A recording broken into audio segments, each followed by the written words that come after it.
Et on se retrouve dans la suite de ce stage virtuel spécial MyFuture avec l'OPCO Atlas, avec une personne qui va pouvoir nous parler notamment des ressources humaines. Donc on en a parlé brièvement hier, mais aujourd'hui on va revenir un peu plus en détail et on va essayer de comprendre comment ça fonctionne, quels sont les avantages aussi à travailler dans les ressources humaines, quelles sont les qualités, les compétences à posséder pour le faire. Donc sans plus attendre, je vous propose tout de suite de regarder le sommaire du jour et je vous invite vraiment à participer. Sachez que c'est déjà le dernier live métier de cette semaine, donc ce serait bête de passer à côté de questions à poser envers nos professionnels qui ont accepté de jouer le jeu. Donc je compte sur vous pour en poser un maximum. Donc déjà, on va voir en quoi consiste son métier, on reviendra sur le cas concret, on verra aussi quel est son parcours, ce qu'elle préfère dans son métier, ce qu'elle aime un peu moins, et on reviendra sur les clichés et anecdotes. Je précise avant d'accueillir la professionnelle du jour que vous avez Thomas en modérateur. Comme ça, s'il y a des informations qui passent un peu à la trappe, il sera là un peu pour vous les résumer. Donc, si vous êtes un peu perdu, n'ayez pas peur, regardez le chat, suivez les commentaires de Thomas. Et puis, si vous avez des questions, notamment vis-à-vis du parcours, ne vous inquiétez pas, on va, quoi qu'il arrive, en parler. Donc là-dessus, vous pouvez poser d'autres questions, mais ça arrivera par la suite. Si je ne réponds pas tout de suite à vos questions, c'est normal, c'est qu'on va les aborder par la suite. Et puis voilà, sans plus attendre, je vous propose d'accueillir du coup Méline qui est avec nous aujourd'hui pour nous parler de son métier. Bonjour Méline, comment est-ce que tu vas? Bonjour, ça va et toi? Ça va très bien. Bah, écoute, je suis très heureuse. Donc alors comme je l'expliquais, tu es le dernier live métier de cette semaine. Donc plein de questions, je pense. Ça va tomber sur plein de questions avec toi. Mais déjà, tu travailles dans les ressources humaines. Qu'est-ce que tu fais concrètement? Alors oui, effectivement, je travaille bien dans les ressources humaines, donc pour citer l'intitulé précis de mon poste, donc je suis chargée de recrutement et onboarding RH, donc ça correspond à tout ce qui est intégration. Donc pour parler un peu plus du recrutement, donc je m'occupe justement forcément de recruter des profils différents. Donc ça passe par également donc, tout ce qui est la diffusion d'offres d'emploi, tout ce qui est entretien d'embauche et également intégration. Et également, une fois que le collaborateur est arrivé chez nous, on a toute une phase d'intégration avec la préparation du matériel et faire en sorte que tout se passe bien chez nous. D'accord, ok. Bon, alors plein de choses, mais de manière générale, c'est autour du bien-être quand même. Oui, On tout va à dire. fait. Donc ça, c'est super. Donc le relationnel, vraiment important, j'imagine. C'est vraiment quelque chose qui est au cœur de ton métier. Donc c'est très bien, comme ça, on va réussir à en savoir un peu plus. Mais alors du coup, j'ai une question parce que là, quand tu nous as parlé un peu de l'intitulé de ton métier, est-ce que pour faire ton métier, il faut savoir parler anglais? Tout dépend de chaque secteur. C'est vrai que l'anglais, je l'utilise au quotidien, dans le sens où aujourd'hui, pour rentrer un peu plus dans le détail, je suis amenée à recruter des profils juniors et un peu plus seniors. Et dans le domaine où on recrute, donc plutôt le SIRH, donc le système d'information des ressources humaines, on est amené à devoir pratiquer l'anglais.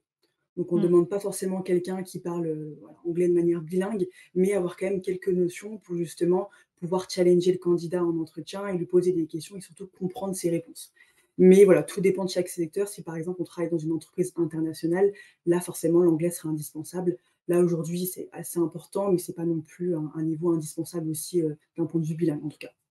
D'accord, OK. Bon, bah, quand même, c'est quand même primordial, mais c'est pas non plus, rédhibitoire si on parle pas trop anglais ou en tout cas, ça C'est peut ça. s'améliorer, donc ça rassure. Mmh. Trop cool. Bon, tu nous as partagé des photos qu'on va pouvoir, découvrir avec, tout le monde et là, encore une fois, là, on reparlait des ressources humaines, le fait que ce soit vraiment de l'accompagnement et vraiment du bien-être des salariés. On le voit, il y a plein de personnes autour de toi. Au quotidien, est-ce que tu es plutôt derrière un ordinateur ou est-ce que tu es sur le terrain? Est-ce que tu es avec les employés? Comment ça fonctionne, en fait? Je suis quand même au quotidien plus derrière mon ordinateur et avec les collaborateurs. Bon, globalement quand même plus derrière l'ordinateur avec, voilà, le tri des CV, les entretiens. Généralement, les entretiens RH, on les fait via Teams, donc c'est plutôt à travers une vidéo directement et Mmh. avec les collaborateurs à travers l'intégration, lorsque je les intègre le jour J, lorsqu'ils arrivent chez nous et également tout le suivi de leur carrière chez nous. Donc une fois qu'ils ont validé leur période d'essai, s'ils ont des questions par rapport à la partie, administrative, formation ou quelconque sujet, ou en tout cas, je suis vraiment là pour répondre à leurs questions et la partie, on va dire, sur le terrain, alors ça va dépendre des moments de l'année, mais par exemple, sur la première photo qui est en haut à gauche, Mmh. donc là, c'était un forum auprès d'une école où l'objectif, c'est de parler de notre entreprise auprès de jeunes diplômés pour justement les sensibiliser, leur faire découvrir qui est Conviction RH, l'entreprise dans laquelle je travaille, et également, pourquoi pas, faire des job dating pour échanger avec eux. Et là, pour le coup, certains d'entre eux ont déjà été recrutés chez nous et tout se passe bien pour eux aussi. OK, donc des job dating, c'est vraiment un peu comme un speed dating, donc dans le là, en plus, on est à Saint-Valentin, on est bien Tout dans à fait. dans le concept, mais du coup, c'est pour trouver un peu des jobs qui leur plaisent, en fait? Qu'est-ce que c'est? C'est trop bien. C'est ça. En fait, l'objectif des job dating, c'est vraiment comme un entretien collectif où les personnes qui ont été intéressées par notre présentation viennent nous voir par la suite et viennent nous poser des questions. À savoir le poste, en quoi il consiste, quelle est l'évolution de carrière, le niveau d'anglais, la rémunération, les missions. C'est vraiment rentrer un peu plus dans le détail et là, effectivement, si on voit qu'il y a un profil qui nous intéresse vraiment, il nous transmet et on peut rentrer en processus ensemble par la suite pour un poste en question. Mmh. OK, très bien. Bon, bah, ça, c'est super, hein, franchement, pour le coup, c'est une super initiative. Mmh. Je vois dans les commentaires et je tiens, bien juste à rappeler à Thomas, du coup, l'orthographe, c'est bien Mayline avec AY. Je Mmh. l'avais mis dans le chat, mais au cas où, parce que Pas de je vois problème. parce qu'à à C'est l'oreille, il peut y avoir plusieurs, tout à un fait. petit mea culpa de la part de Thomas. Il y a Je aucun souci. j'ai essayé d'être discrète, mais ça s'est pas senti, donc c'est bon. Je le dis directement et c'est un très bon prénom d'ailleurs. Merci C'est beaucoup, beau, très, merci. très beau. Du coup, alors pour revenir, il y a Léa d'ailleurs qui te demande: «Est-ce que tu aides à faire des CV et des lettres de motivation, pour, bah, les personnes que tu vas venir aider?» Tout à fait. Alors typiquement, généralement, je reçois plutôt les CV et ensuite je les analyse et je vois avec le candidat si on continue ensemble ou pas par rapport aux compétences. Mais si le candidat me demande, d'avoir des avis, des conseils, avec plaisir. Pour le coup, je prends toujours un peu le temps pour voir comment ils peuvent rédiger leur CV pour que ce soit pertinent par rapport au poste en question. Mais oui, tout à fait. Je pense que ça dépend de chaque recruteur, mais pour le coup, vu que je favorise quand même plus l'échange et puis voilà, le but c'est que le candidat puisse trouver un poste qui lui plaît. Oui, je prends toujours le temps d'échanger avec le candidat ou même sur LinkedIn, si on a une personne qui a besoin de conseils, moi je prends toujours le temps de répondre aussi. OK, donc ça, c'est top. Donc même des personnes qui ne travaillent pas pour, ton Mmh, entreprise, tu vas pouvoir les aider, via LinkedIn. Donc OK, donc LinkedIn, pour ceux qui ne savent pas, c'est vraiment le réseau social, parfait, en mmh, fait, pour, le monde professionnel. Donc ça, vous pourrez, déjà commencer à vous créer des profils pour quand vous allez commencer à travailler ou même en amont, hein, si vous voulez les préparer à l'avance, pour vous faire un petit peu un espèce de réseau, ce qu'on appelle, donc des connaissances dans le monde professionnel ou le secteur que vous visez. Ça peut être bien, donc ça, c'est trop cool. Donc c'est-à-dire qu'on peut t'envoyer, des demandes et puis, toi, si tu as le temps, tu prends de ton temps un peu pour pouvoir y répondre aussi, donc ça, c'est super sympa pour le coup. Donc super. Donc il y a Cody aussi qui te demande: «Quelles sont les compétences pour ton métier à posséder?» Alors bon, au-delà de mon parcours scolaire qu'on verra dans un second temps, j'imagine, dans tous les cas, les compétences à avoir, c'est vraiment aimer échanger avec les personnes, c'est vraiment, voilà, aller, creuser les compétences, leur montrer un petit peu, leur poser des questions, s'intéresser aussi au profil. Donc je dirais plutôt autour de la relation humaine, en fonction des profils qu'on a recrutés, c'est vraiment, cibler les bonnes compétences et poser les bonnes questions. Après, dans tous les cas, ça arrive de se tromper, hein, c'est pas du tout grave, hein, dans tous les cas. Si on a un doute par rapport à un profil à recruter, on demande autour de nous, à l'équipe, c'est fait pour ça. Mais je dirais vraiment les relations humaines, comprendre le poste qu'on recrute en question et puis, c'est vraiment, enfin moi je fais en sorte que l'entretien soit plutôt un échange qu'un exercice compliqué. Parce que vous verrez en tout cas par la suite que les entretiens, c'est pas toujours évident, c'est un exercice qui est stressant et moi je fais en sorte de rendre ça un peu plus, on va dire plus tranquille et moins stressant aussi. Donc c'est plutôt à travers la relation humaine et quand même des compétences aussi en ressources humaines. Oui, c'est ça, pour mettre la personne à l'aise, parce que c'est vrai, comme tu le dis, quand on va Mmh, passer un entretien, on est parfois mmh, super stressé, donc on n'est oui, même pas vraiment nous-mêmes en soi mmh, et donc c'est important d'avoir en face un recruteur qui soit plutôt avenant, qui déstresse un peu. tout à Ça peut fait. aider et puis même, pour toi aussi, pour la suite, pour savoir qui tu as face à toi, c'est mieux d'avoir quelqu'un qui est un peu moins stressé pour, vraiment pouvoir un peu mieux comprendre comment elle fonctionne, donc ça, c'est important. Donc il y a Mmh. Méo demande: «Votre but est donc de réduire et de trier les candidatures et est-ce que des entreprises extérieures peuvent faire appel à vos services?»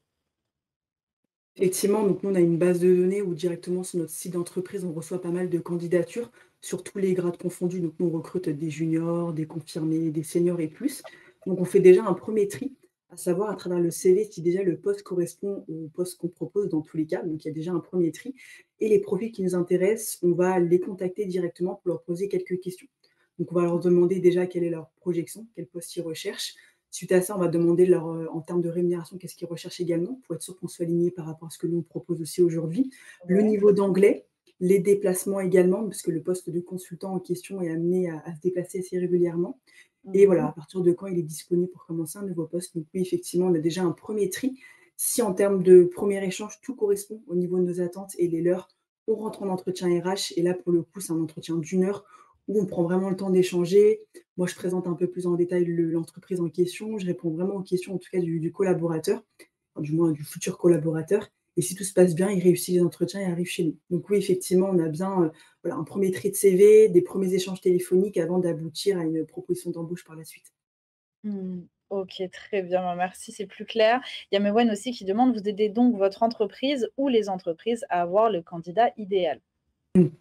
Alors nous, ce qui se passe, c'est qu'on communique, on va dire, assez souvent sur nos réseaux sociaux pour se faire connaître aussi dans le domaine SIRH. Donc c'est le domaine en tout cas sur lequel je suis affectée aujourd'hui. Alors on reçoit des candidatures sur notre site directement, mais pour favoriser plus de candidatures, on fait aussi appel à un cabinet de recrutement, donc même plusieurs d'ailleurs, qui eux vont également préqualifier des profils en amont et nous les envoyer. Une fois qu'on Mmh. reçoit des CV de cabinet de recrutement, généralement on a le CV de la personne et on a un compte rendu de ce qu'elle recherche en termes de poste, en termes de seniorité, en termes de rémunération, déplacement, et cetera.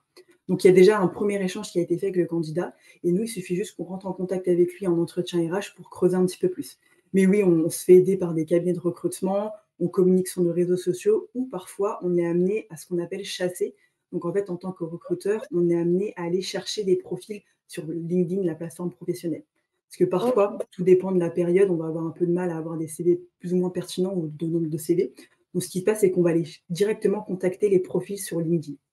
OK, donc tu vas toi-même en te disant: «Bon, bah, tiens, on n'a pas de candidat idéal, Mmh, donc je vais aller chercher par moi-même», en cherchant du coup sur le réseau social LinkedIn, des personnes qui ont, par exemple des diplômes que tu recherches ou des parcours en tout cas qui intéressent. Trop cool. Bon, bah, génial. Bon, bah, ça me paraît un peu plus clair. Maintenant, je veux bien qu'on aille un peu plus en détail, sur les photos que tu nous as partagées parce que je vois en deuxième conviction RH avec, un petit hashtag si je dis pas de bê ah non, c'est un logo, pardon, oui, pas de av souci. dans un espèce d'amphithéâtre. Qu'est-ce que c'était? Pourquoi est-ce que tu as choisi cette photo? Alors, c'était juste en amont du job dating, donc ça fait partie des événements qu'on est amené à intervenir auprès des écoles, en tout cas qu'on va cibler par rapport à nos recherches.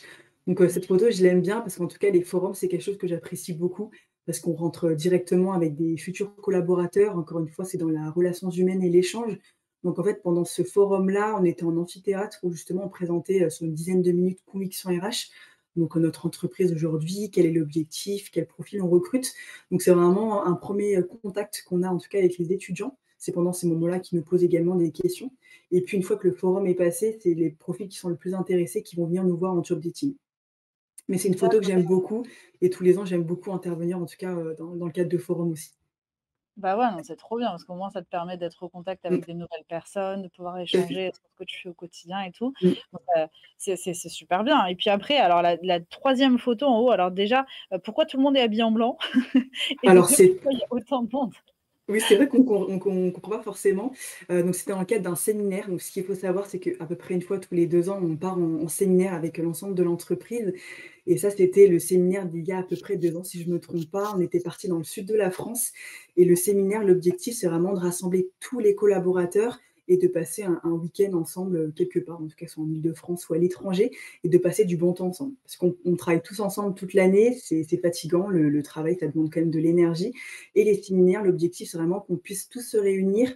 Des activités sont prévues également voilà, c'est vraiment le but de rencontrer d'autres collaborateurs et on est tous habillés en blanc parce que le thème était blanc. Donc, on voulait faire, voilà, une soirée OK. à thème blanc et il y avait une photo qui a été prise avec l'ensemble des collaborateurs. Trop bien, donc ouais, il y a ça aussi, à l'intérieur d'une entreprise, c'est ça qui est super, ces périodes de séminaire où tout le monde va se retrouver et puis en général, il y a aussi des jeux aussi. Tout à fait. Ouais, aussi pour la bonne ambiance, la cohésion d'équipe qui est vraiment importante dans ton métier, j'imagine, vu on traite le relationnel. Donc trop top. Et alors les 3 images que tu as mis en bas, donc j'imagine que le premier c'est vraiment la recherche de CV, en tout cas aller, décrypter, voir, les meilleurs candidats possibles. Ensuite l'entretien que tu leur proposes, les mettre à l'aise comme tu nous as expliqué. Et après dernière image, c'est quoi du coup? Alors, j'ai essayé de trouver une image qui a englobé pas mal de choses, parce que là, ça fait beaucoup d'informations. Ouais. C'est qu'une fois qu'on a fait, l'entretien, de recrutement avec la personne et qu'elle accepte notre offre, on ne se rend pas compte, mais il y a pas mal de choses à préparer avant son arrivée. Donc il y a toute la partie administrative avec le contrat, avec, tout ce qui est visite médicale et tout ce qui s'ensuit, hein, par rapport à la partie administrative. On a également tout ce qui est programmation du matériel informatique, donc faire en sorte que quand il arrive, il ait son ordinateur, son téléphone professionnel, qu'il ait également nos équipements pour être bien équipé pour travailler et une fois qu'il arrive le jour J, on a toute une session d'intégration où on prend le temps sur une journée de les intégrer, de présenter l'entreprise, mais de manière interne, comme on est organisé en interne. Et il y a également tout ce qui est appropriation du matériel informatique, rencontre avec les collaborateurs. Donc au-delà du recrutement, on a quand même pas mal de choses à faire une fois que le collaborateur, en tout cas, est recruté. Mmh mh. OK, bon, trop bien. Bah, au moins ça nous permet, là, au moins c'est clair. C'est vrai que c'est un métier pour le coup qui est assez clair, je trouve, pour à comprendre dans le fonctionnement et c'est vrai que c'est génial parce qu'on se dit enfin, je sais pas vous dans le chat, dites-moi ce que vous en pensez, mais est-ce que vous pensiez qu'il y avait vraiment des personnes, dont leur objectif était vraiment de recruter, les candidatures pour pouvoir les suivre par la suite? Parce que l'autre chose aussi dont on n'a pas parlé dans les ressources humaines, c'est aussi, une fois que l'employé, est au cœur de son métier, tu vas aussi pouvoir être là pour l'aider si à l'accompagner dans des formations nouvelles en interne aussi, s'il y a besoin de voir des évolutions, comment ça fonctionne? Exactement. Alors c'est vrai que c'est plutôt en tout cas le poste de responsable des ressources humaines, donc c'est plutôt ma collègue qui va intervenir sur Ouais, la partie formation. d'accord. Mais je peux très bien avoir des collaborateurs qui viennent me voir directement en me disant: «Bah écoutez, j'ai besoin» enfin écoute, parce que du coup on se tutoie tous, en Ouais. entreprise. Ils me disent: «Bah écoute, voilà, j'ai besoin de suivre une formation, que ce soit sur Excel, sur, enfin une formation en anglais, comment, rédiger des PowerPoint» ou des choses comme ça. Donc pour le coup, je vais pouvoir, les orienter sur notre plateforme en interne s'ils ont des questions ou sinon faire appel directement à la responsable des ressources humaines qui va faire appel à un organisme, en tout cas à l'extérieur. C'est vraiment une formation qui est spécifique. Mais oui, hein, enfin, tout le parcours du collaborateur, que ce soit au niveau des formations, s'il a des questions, s'il souhaite évoluer, si c'est quelconque sujet, le pôle des ressources humaines est vraiment là pour, les accompagner et répondre à leurs questions.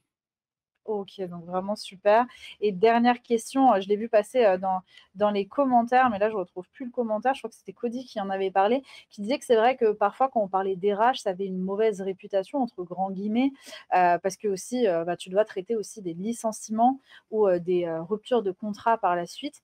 Est-ce que toi tu es en charge de ça ou c'est comme, les formations et c'est une collègue à toi ou un collègue? Mmh. Alors, je suis pas du tout en charge directement. Alors, ce qu'il faut savoir dans les ressources humaines, c'est que c'est très vaste. On Ouais. a plusieurs pôles en ressources humaines. On a le pôle paye, on a la formation, discipline, juridique, recrutement. On a beaucoup, beaucoup de pôles en ressources humaines. Tu peux choisir d'avoir un poste assez polyvalent et faire beaucoup de choses, dont l'aspect licenciement et discipline. Mais tu peux aussi choisir de te spécialiser, comme par exemple au recrutement. Ou quand tu fais du recrutement, tu n'es pas du tout amené à licencier des personnes, à devoir leur faire des dossiers disciplinaires. En termes de formation, tu peux aussi élargir un peu plus ton poste et avoir d'autres dimensions. Effectivement, quand tu te spécialises, tu es pas amené à faire des choses, enfin plus complexes en tout cas. Ça dépend ce que tu souhaites, mais c'est vrai que les ressources humaines, c'est assez vaste, tout dépend sur quoi tu évolues aussi. Ouais, bah, c'est ça, OK, donc il y a plein de possibilités. Même toi, en fait, au sein de ton poste, tu peux Mmh, évoluer et aller sur un autre domaine, donc les formations et l'accompagnement, par exemple? tout à fait. Alors Ouais, initialement, quand j'étais arrivée dans mon entreprise, j'étais uniquement chargée de recrutement, donc je faisais vraiment, voilà, toute la partie recrutement. Une fois que le collaborateur était intégré, je n'avais pas forcément de suivi par derrière et là, mon poste a un peu évolué où en plus du recrutement, je m'occupe de l'intégration RH par derrière. Donc c'est vraiment toute la vie du collaborateur jusqu'au bout de son parcours. mmh. Alors on a Léa qui te demande aussi, si la banque, ou la finance a un rapport avec le métier que tu exerces. Donc si j'ai bien compris aussi, c'est que tu vas recruter des consultants, c'est ça? C'est ça. D'accord. Hem, Donc alors qu'est-ce que pour, c'est un répondre consultant? oui, pour Ouais. répondre à sa question, ce qu'il faut savoir, c'est que le pôle des ressources humaines, c'est on va dire un pôle qui est assez fondamental comme, lorsque des personnes travaillent en finance, en marketing, en comptabilité. Donc c'est quelque chose qui va permettre de gérer, on va dire, l'effectif en interne. Donc dans tous les cas, par rapport au poste que j'ai aujourd'hui, donc je recrute des consultants SIRH, donc système d'information aux ressources humaines. Donc c'est assez spécifique, mais tu peux travailler dans les ressources humaines, dans le domaine de la banque. Donc tu peux recruter des banquiers, tout dépend du poste en question. Tu peux recruter des personnes en finance. Tout dépend du métier de recrutement que tu fais et quel est le secteur d'activité. Tu peux recruter des personnes en industrie, dans le commercial, ça peut être dans le luxe, tout dépend du secteur d'activité. Mmh. Et petite question comme ça, du coup, si toi tu recrutes les gens de cette entreprise, qui te recrute toi? Alors, au niveau du recrutement, donc aujourd'hui, on est 2 personnes, donc on a la responsable recrutement et moi-même. Donc avant d'arriver, ce qui s'est passé, c'est qu'initialement, le poste en question n'était pas forcément une recherche, du moins ouverte. Donc ce qui s'est passé, c'est qu'il y avait besoin de renfort un peu plus dans l'équipe, donc ils ont ouvert un poste en fonction de support, donc c'est ce qu'on appelle le fonction de support pour l'interne. Et là, donc j'ai été recrutée et pour le coup, nous, on recrute des consultants qu'on va mettre à disposition chez nos différents clients avec qui on travaille. Donc, dans D'accord. les 230 collaborateurs qu'on a chez nous, on a 11 personnes qui travaillent en interne pour Conviction RH et ça correspond au pôle ressources humaines, finance, marketing, IT. Toutes ces choses qui vont après, Se combiner. OK, très bien. Alors, il y a Cody qui pose une question et c'est vrai que c'est peut-être vis-à-vis du fait que tu disais que tu étais souvent derrière l'ordinateur. Il te demande: «Est-ce Mmh. qu'il faut une grande aisance numérique pour, faire ton métier?» Faut avoir de bonnes connaissances de base, faut bien maîtriser, le pack office, donc avec, PowerPoint, Excel, Word. Ça c'est enfin, j'ai plutôt des notions basiques, hein. On me demande pas du tout de faire du codage sur Excel, enfin, c'est pas du tout dans le détail, c'est vraiment savoir maîtriser de manière générale. Outlook forcément pour la messagerie, c'est assez important pour recevoir des informations par mail. Mais dans tous les cas, voilà, tout ce qui est pack office, tu peux trouver des tutoriels sur, YouTube ou tu peux demander autour de toi pour t'accompagner. Mais j'ai vraiment des compétences, basiques, hein, pour le coup, c'est pas du tout dans le détail. OK, bon, bah, super. Ensuite, bon, écoute, je te propose qu'on passe au cas concret pour être sûr d'avoir bien compris ton métier, mais ça me paraît clair. Donc, les missions, le recrutement, l'intégration, bah, du coup, des personnes, et les projets ressources humaines. Donc déjà, projet ressources humaines, qu'est-ce que c'est? Alors les projets oui, les projets ressources humaines, ça va dépendre de l'activité de l'entreprise. Donc au-delà de mon quotidien, donc tout ce qui est recrutement et intégration, je peux travailler sur des projets en interne. Donc pour vous donner un exemple, par exemple, j'ai été amenée à travailler sur, tout ce qui est, processus d'intégration. Alors nous, on avait une manière de faire au niveau de l'intégration, mais je voulais l'optimiser et proposer de nouvelles manières en regardant un petit peu ce qui se fait à la concurrence pour aussi s'actualiser, pour faire en sorte de maximiser une bonne intégration. Ça peut être à travers le fait de rédiger un nouveau support pour la présentation en onboarding, ça peut être inclure des goodies, enfin du moins des produits d'intégration, Ouais, donc ça des peut être, pour revenir, excuse-moi, oui, l'onboarding, du coup, c'est quand il y a quelqu'un qui arrive, c'est un petit peu la procédure en soi, que c'est tu vas ça, être amené à faire. OK, donc les supports, donc ça veut dire, par exemple, un peut-être, je sais pas, c'est comment? Ça va être un PowerPoint, ça va être quelque chose que tu affiches, des dossiers, comment c'est? c'est ça. C'est un PowerPoint où justement on présente sur plusieurs slides, l'entreprise, nos réunions D'accord. clés, le langage qu'on va utiliser et cetera. Mmh. OK, très bien et puis des goodies, donc trop bien, donc il y a même des petits cadeaux. C'est ça. C'est Trop un cool. projet qui est en cours en tout cas, mais effectivement on va faire en sorte de maximiser l'expérience et faire en sorte que le collaborateur soit content dès le premier jour. D'accord, trop bien. Bon, bah, génial. Donc les problèmes par contre que tu vas rencontrer dans ton métier, ça va être l'offre est supérieure à la demande ou bien cerner le profil recherché, donc être sûr de bien recruter la personne. Et du coup, quand tu dis l'offre est supérieure à la demande, ça veut dire qu'il n'y a pas assez de candidats parfois. Donc c'est ce que tu parlais du fait de devoir partir parfois à la chasse aux candidats. OK. Exactement, c'est exactement ça. Oui, par exemple, sur les profils avec un peu plus de seniorité, c'est des profils qui sont déjà en poste ou qui sont, on va dire, chassés, Plus régulièrement, donc contactés d'expérience. régulièrement. C'est ça, exactement et parfois la difficulté, c'est de les attirer chez nous, de les contacter. Parfois, on a des réponses, parfois on n'a pas. Ça dépend de ce qu'ils recherchent, mais ça dépend des moments. Ça dépend des expertises qu'on va rechercher aussi. Mmh, bien sûr. Du coup, solution, attractivité, je vais y arriver, des candidats et échange avec, l'équipe, recrutement, bien sûr, pour, y voir un peu plus clair. OK, bon, bah, jusqu'ici, c'est très clair. Écoute, j'ai vu pas mal de questions qui concernaient notamment ton parcours, donc on y vient. Donc dans ton parcours, tu as fait un lycée général, bac STMG, option gestion finance, donc tu étais déjà un peu dedans. Est-ce que, tu savais déjà ce que tu voulais faire ou est-ce que tu savais pas trop? Alors pas du tout. À partir du moment où j'ai passé mon bac, je voulais quelque chose d'assez général, parce que je savais pas du tout qu'est-ce que je voulais faire et ce qui est bien avec le bac STMG, en tout cas à l'époque, je pense que ça a changé de nom depuis. Ce qui est bien, c'est que STMG, ça signifie sciences, technologies, management et gestion. Donc en fait, ça englobe beaucoup de choses. En bac STMG, on peut voir, de la comptabilité, du marketing, des ressources humaines, des mathématiques, vraiment tous les domaines qui peuvent nous intéresser et ça m'a permis de couvrir pas mal de domaines, en tout cas, par rapport à la suite. Ouais, d'y voir plus clair. Alors C'est ça. petite question là qui vient, c'est vrai sur ce qu'on disait juste avant, il y a Mewen qui demande: «Pourquoi est-ce qu'il y a moins de candidats? Est-ce que c'est un métier qui n'attire pas?» Mmh. En fait, il y a des métiers qui vont être plus rares ou plus pénuriques sur le marché. Bon, peut-être pour les personnes qui sont Il y intéressées a par les moins ressources humaines, moins il y a d'offres? des postes, des postes, par exemple, qui sont beaucoup plus dans le manuel, comme par exemple tout ce qui est, menuiserie, boulangerie, donc ça, c'est en dehors de mon scope, mais par exemple, ces types de profils sont très compliqués à recruter parce qu'il y en a peu sur le marché et me concernant par rapport au poste de consultant SIRH, le SIRH, c'est un secteur qui est assez restreint et les compétences qu'on va rechercher sont très précises et parfois les candidats sont un peu compliqués à trouver.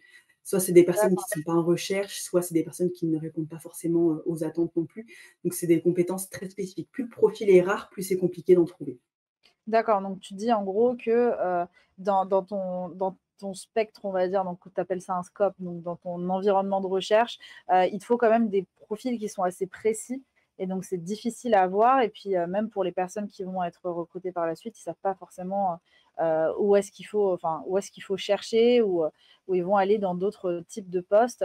Donc, ça c'est sûr que c'est j'imagine que c'est important et c'est là où c'est LinkedIn peut vraiment être ton allié pour aller chercher, directement toi, en fait, faire ton marché directement pour que ce soit plus facile à trouver. OK, très bien.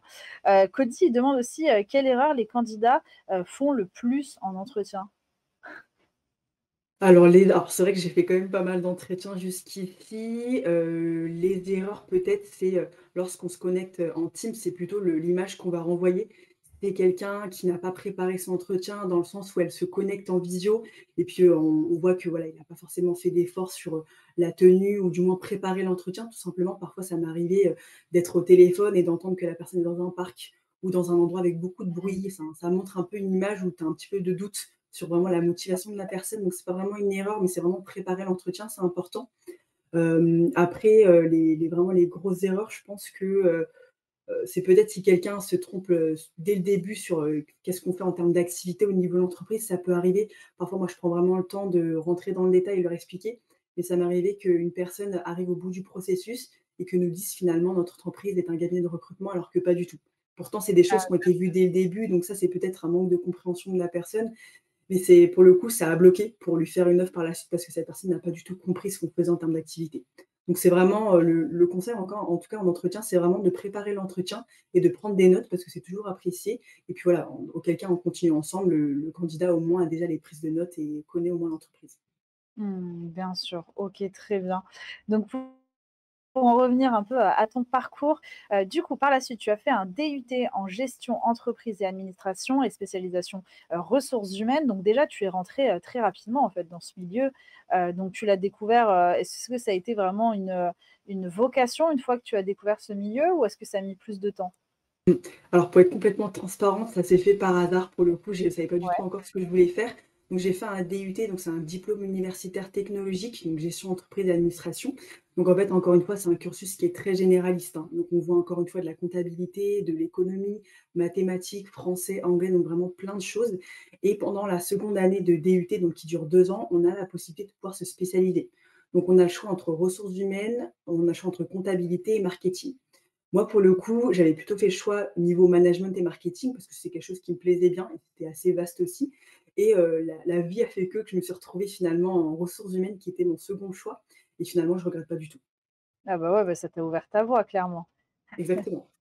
Et après ça, bon, tu as fait quand même de longues études, hein. Tu as fait ensuite une licence professionnelle en gestion des ressources humaines en alternance, donc l'alternance qui te permet d'avoir du temps en entreprise et du temps, sur les bancs de l'école, donc en plus tout ça en gagnant un salaire, donc c'est vraiment, le top du top l'alternance, hein, je le rappelle vraiment, tout le monde en est très content, donc je vous le Mmh, conseille si vous voulez déjà tester, le monde professionnel et savoir si ça vous plaît.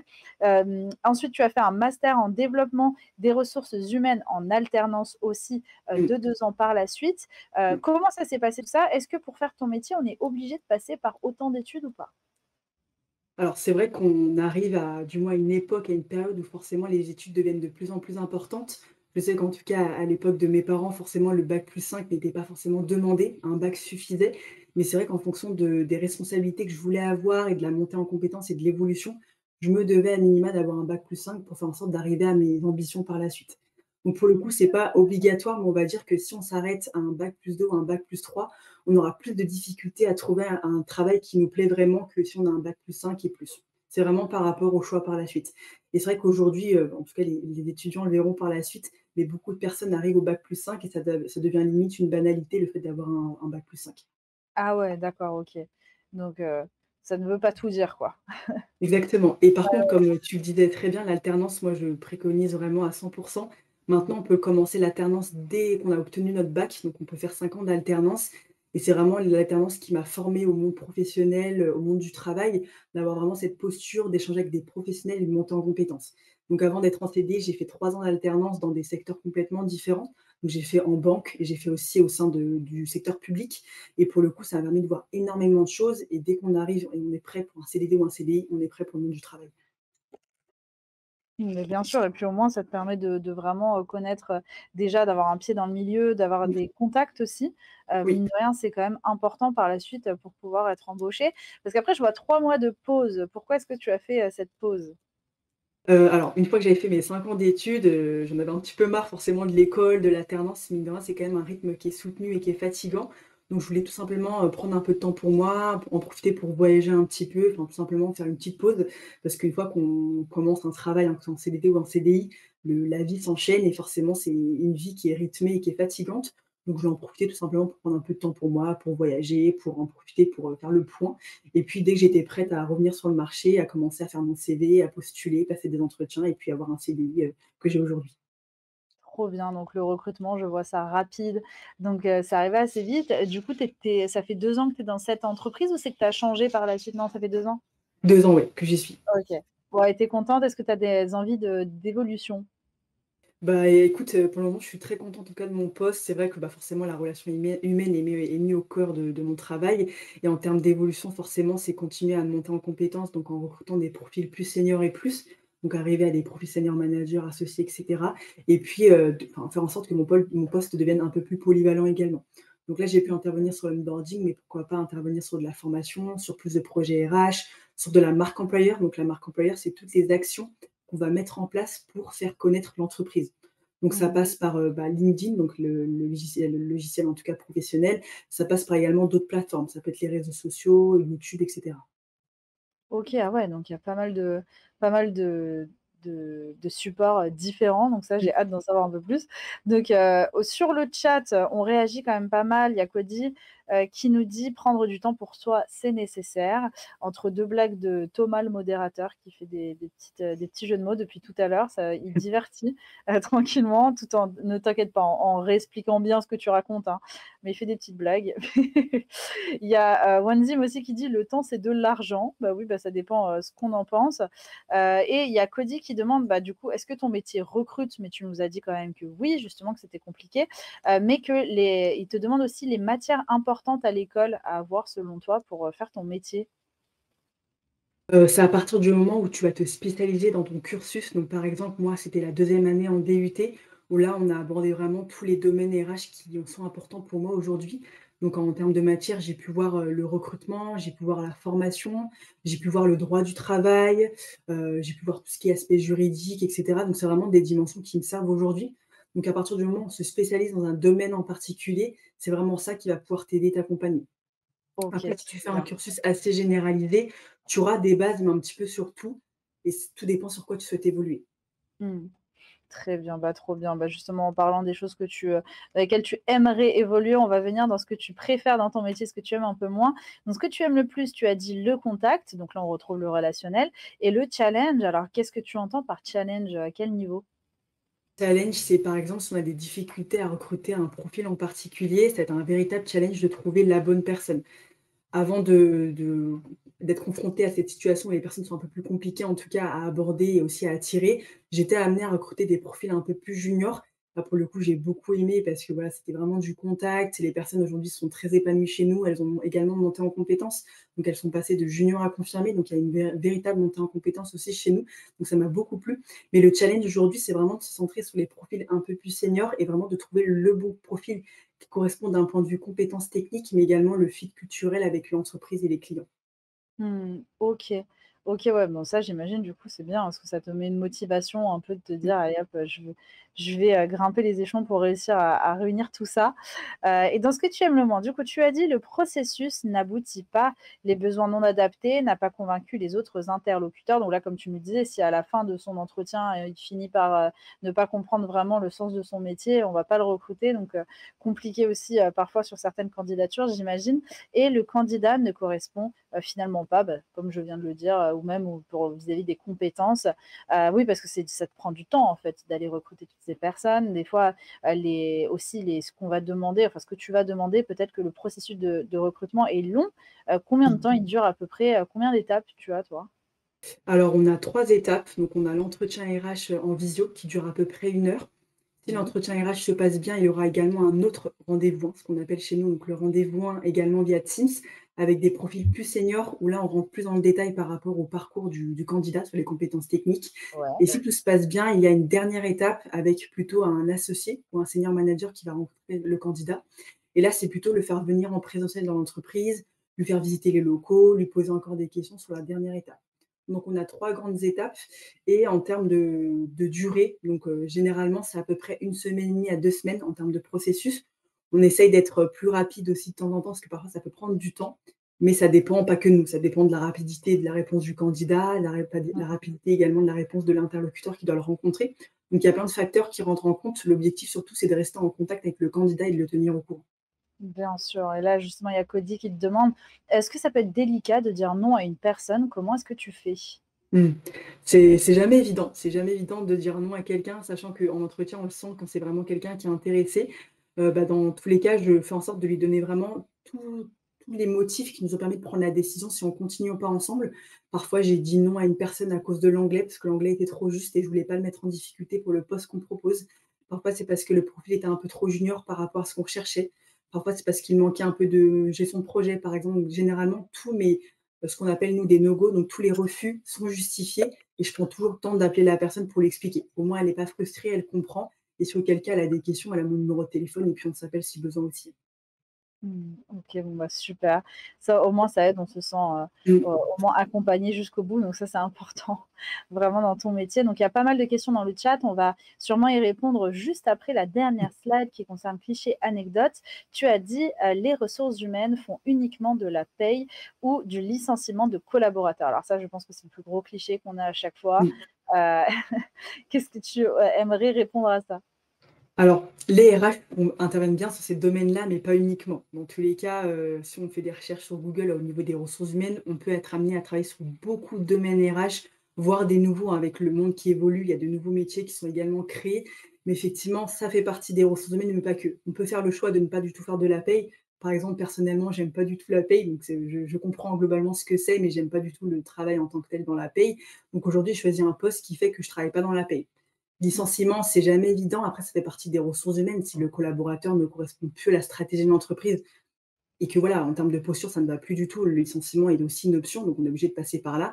Mais aujourd'hui, j'en fais pas non plus des licenciements, sachant que c'est pas évident. Après, peut-être dans ma carrière, je peux être amenée à en faire, mais aujourd'hui, j'en fais pas. Donc, certes, il y a de la paye aussi, du licenciement, de la discipline, mais pas que. Il y a beaucoup Mmh. d'autres choses et d'autres belles choses à faire en ressources humaines. Oui, c'est ça, il faut me bien Mmh. mettre en avant, justement, c'est des Oui, choses les plus connues, on va dire, mais c'est pas les plus glamour. Il y c'est a ça. bien mieux, derrière aussi à faire, de la valorisation, des employés et puis aussi, bah, justement les accompagner. Ça, c'est vraiment une aide au quotidien qui est vraiment très, très importante. Donc, sinon, alors pour répondre un petit peu aux commentaires, il nous reste quelques minutes. Il y a Cody qui te demande: «Quelle est la plus grande erreur un RH, je vais y arriver, peut commettre?» Grande erreur, bah, tout dépend du poste en question. Si par exemple, enfin j'imagine la première grosse erreur, c'est au niveau de tout ce qui est discipline. C'est par exemple, peut-être licencier quelqu'un, avec un manque de preuves ou peut-être un manque d'arguments et finalement peut-être que le licenciement est une faute un peu trop grave finalement. Donc je pense Mmh. directement au fait que le collaborateur, ait été, licencié pour quelconque raison. Ça peut être par exemple une fin de période d'essai et que finalement, bah, le candidat en question, le collaborateur était bien. Ça, c'est vraiment pour moi les plus grosses erreurs. Après, voilà, c'est des choses qui arrivent. Parfois, généralement, quand on prend des décisions, c'est collectivement, donc généralement, ça ne repose pas que sur toi. Tu as aussi tout un avis derrière et si les choses doivent arriver, elles arriveront dans tous les cas, donc voilà, c'est vraiment un avis collectif. Les erreurs, c'est humain, ça arrive. Parfois, sur le coup, on se sent mal et c'est tout à fait normal, mais c'est des choses qui arrivent. Il faut juste évoluer et apprendre de nos erreurs. Mmh, bien sûr. OK, il y a Dari aussi qui te demande: «Est-ce que le premier jour de travail, il a été compliqué pour toi?» Alors compliqué, je dirais non parce que j'ai été, directement mis dans le bain. J'ai été accompagnée par l'ensemble de l'équipe pour me former justement au poste de recrutement. Disons que c'était plus stressant d'un point de vue personnel parce que c'est un nouveau contexte, c'est un nouveau travail, mais j'avais tellement hâte de découvrir un nouveau secteur, une nouvelle entreprise et de commencer en CDI que rapidement l'excitation a pris le dessus sur le stress. Effectivement, à partir du moment où on arrive dans une équipe, qu'on est bien encadré, qu'on est bien formé, qu'on répond à nos questions, le stress s'en va et pour le coup, moi, j'avais vraiment hâte de commencer et j'étais plutôt bien dès le début, quoi. OK, bon, bah, c'est rassurant et aussi question qu'on ne t'a pas posée, mais au niveau de tes horaires, comment ça se passe? Alors moi, je suis en forfait cadre, donc ça signifie qu'entre guillemets, les horaires sont assez flexibles. Donc tout Mmh. dépend encore une fois de chaque entreprise, hein. On va dire que, la tranche horaire est assez large. Moi, ce que j'indique toujours, c'est du 9h-18h. Avec justement le temps de pause le midi, bien sûr. Après, par exemple, si un jour je veux commencer un peu plus tôt pour finir plus tôt, je peux. Si je veux commencer un peu plus tard, finir plus tard, je peux. Sachant qu'il faut que je reste cohérent avec les horaires des candidats que je suis amenée à contacter. Je vais Mmh. jamais appeler un candidat à 20h ou pendant la pause déjeuner ou tôt le matin. Je vais rester, cohérente avec, l'avis du candidat, bien sûr, en question. Mais on va dire, c'est une planche horaire de 9h-18h. Après, tout dépend de chaque poste aussi. D'accord, OK. Oui, puis ça dépend d'où est-ce que tu travailles, aussi dans quel domaine, Exactement. parce que tu dois t'adapter aussi, comme tu le disais, aux personnes que tu vas venir recruter, et puis, bah, forcément à leurs horaires, dont ils ont l'habitude d'avoir. Très bien. Bon, bah, écoute, je pense qu'on a fait assez le tour sur ton métier. S'il reste quand même des questions, n'hésitez pas à les poser. Alors il y a Thomas qui me dit: «Oui», mais je ne vois pas, ah oui, d'accord, OK. Si, une question qui vient de merci, Thomas de me le remettre, parce que je ne l'avais pas vu passer dans le chat. As-tu des regrets concernant ton cursus ou ton parcours professionnel? C'est Raphaël, je crois, qui pose la question. Pas du tout. Pour le coup, je suis contente d'être allée au bout, en tout cas de mon bac+5. Quand j'ai commencé l'alternance, c'était vraiment dur au niveau du rythme à avoir, au niveau de l'école avec tous les rendus, les oraux à présenter, plus la partie entreprise, donc c'était fatigant, mais j'ai aucun regret. Pour le coup, même si j'avais pu commencer l'alternance plus tôt, je pense que je l'aurais fait, mais je regrette pas du tout d'avoir commencé en bac+3 et aujourd'hui, voilà, j'ai pu trouver un poste rapidement parce que l'alternance est, valorisée sur le CV, notamment à la recherche d'un emploi. Trop bien. Bon, bah, au moins, c'est rassurant ce que tu nous dis là, écoute. Est-ce que tu as un dernier conseil à faire passer, aux jeunes qui nous écoutent avant d'arrêter, ce live? Moi, je dirais le meilleur conseil, c'est que tout dépend de votre parcours, mais c'est vraiment d'aller au bout de ce que vous avez envie de faire. Si vous ne savez pas ce que vous voulez faire, ce n'est pas grave, vous allez découvrir avec le temps.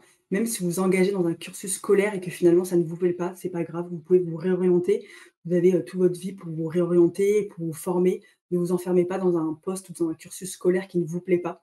Il existe tellement de choses, que vous pouvez faire, donc n'hésitez pas à voilà, à vous intéresser notamment aux études, pourquoi pas changer de voie si ça ne vous correspond pas. Et ce que je peux favoriser en tout cas aujourd'hui, c'est vraiment de faire des études pour, atteindre le poste qu'on a envie de faire par la suite.